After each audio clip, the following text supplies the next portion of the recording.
Hey guys, it's Glenn from glenscarcollection.com. Just commuting to work, and here it's a hot day, so I got the air conditioning on. But want to tell you about another car I just test drove to consider as a daily driver, and I'll give you my thoughts regarding this car at the end of the video. Remember, if you like what you see, hit that subscribe button. We post new videos every Monday, Wednesday, Friday. So a couple years ago, I think it was like 2015, I was out in California visiting family, and I rented a Porsche Panamera. Now, the only Panamera, and I had to take them with me, so I needed a four-door, needed to fit 4 people. The only Panamera they had there was the hybrid. And that is the slowest, worst handling, heaviest Panamera. And I drove it out like from Carlsbad to San Diego and some of the back roads, La Jolla, and had a great time. I thought it was an amazing car. The faster you drove that car, the harder you pushed it, the more it shrunk. And I always considered it, maybe if I can afford one, that would make a perfect daily driver. They're all-wheel drive, they can fit 4 people.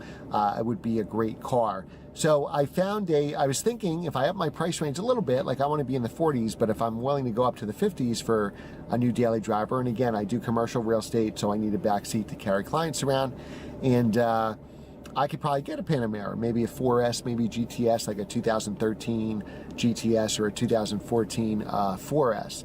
So I actually found a local dealer that had a GTS, and it was more in an urban area. It was kind of like in a city, so you know, parking on the street. So you know, obviously that has a dual clutch transmission, not a torque converter automatic. And I did drive it on one small highway, but you know, around town, and again, I'm going to be doing a lot around town. Whoops, parking brake. I'm going to be doing a lot around town, taking clients around. It's going to be nothing but bumper-to-bumper traffic with my commute 5 days a week. And you know, the Panamera in traffic and driving around in an urban area felt like very big, very wide, and the dual clutch wasn't very good in traffic at all. I was actually disappointed in how bad it was.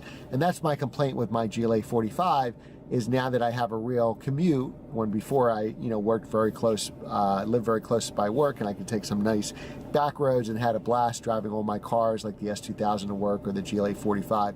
Now that I'm just commuting in 30 to 45 minutes of bumper-to-bumper traffic and never going faster than 15 miles an hour, a dual clutch isn't very good. It's better than a manual because I'm not doing the 6 shift like here in this M2, but I think a torque converter automatic's the way to go, especially if I have clients in the car. You don't want it to be jerky because they're all different ages, and you know, they're certainly not car enthusiasts, and most of them, 99% of them.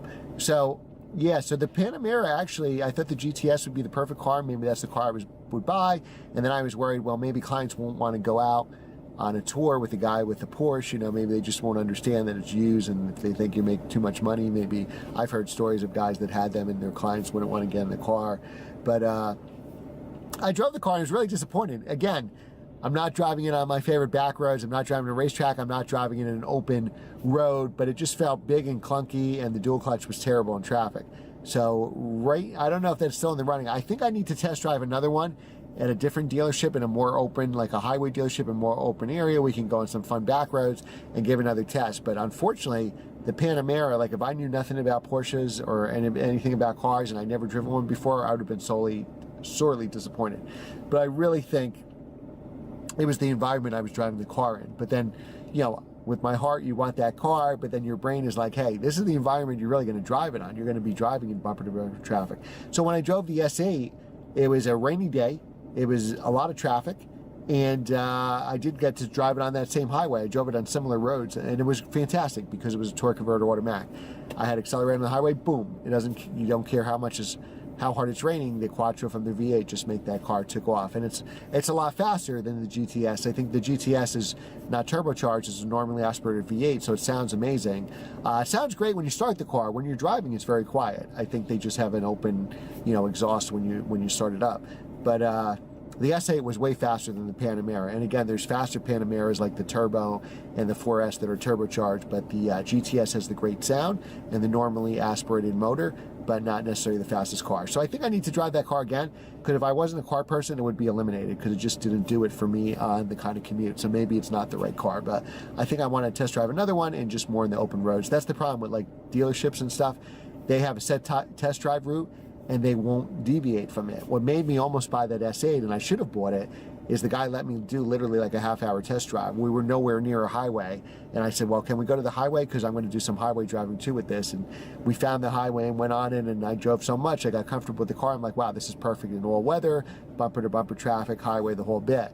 Where the Panamera, the salesman was, younger salesman, he's like, oh, we only can go down this road, we only can go here, oh, it only can be 10 minutes, that kind of stuff. And that probably stopped me from buying the car. So I'm going to have to drive one again and then let you guys know what I think. So thanks again for watching, guys. Remember, we post videos every Monday, Wednesday, Friday. Subscribe to our channel. That allows me to keep making videos. Give this video a thumbs up. Leave a comment below what you think of the Panamera.